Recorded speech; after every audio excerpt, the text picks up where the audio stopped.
Até porque uma parte do toque pode ser pela autoobsessão, E aí? né? A gente tem que lembrar de autoobsessão, que a gente sempre coloca um fator externo atuando na nossa vida.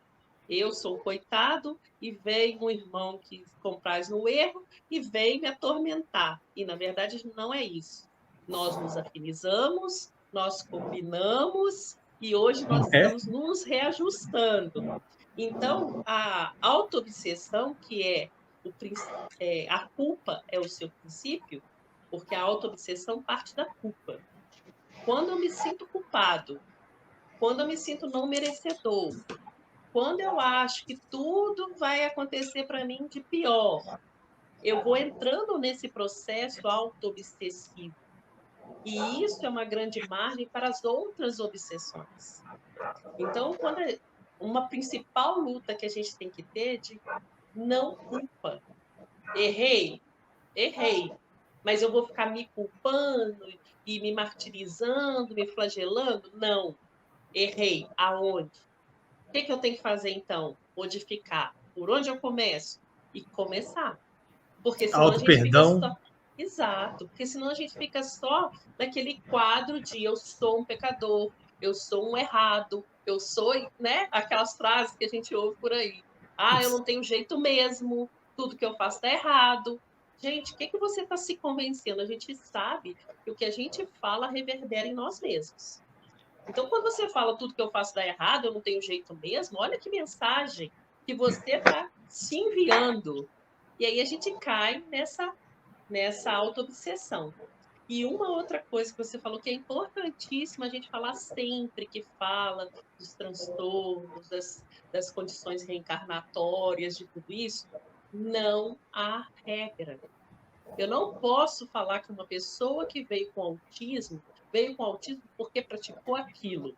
Eu não posso falar com uma Exato. pessoa que está Down, né, que está numa condição Down, está Down por causa daquilo. Isso a gente ouviu por muito tempo na doutrina espírita e está errado.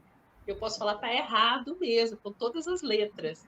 Porque quantos missionários escolhem encarnar em condições físicas precárias para serem agentes de modificação dos seus familiares e daqueles que estão ao seu redor?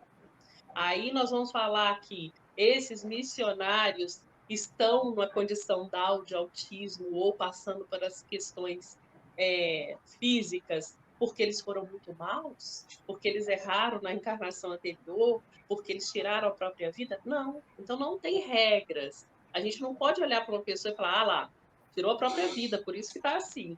Olha só, então a gente tem que pensar na questão do toque, na questão do transtorno obsessivo compulsivo.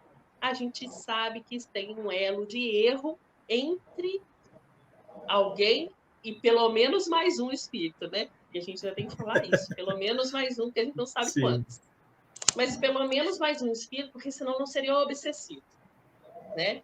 Seria transtorno de condução, transtorno de qualquer coisa, transtorno compulsivo, mas não obsessivo. Se é obsessivo, já tem um agente externo. Isso a gente sabe. Mas também a gente não pode olhar para a característica, tem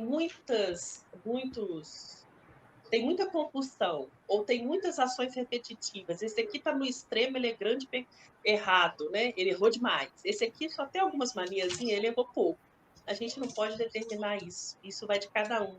Vai ver que aquele que apresenta poucas manias é aquele que está tampando o plug.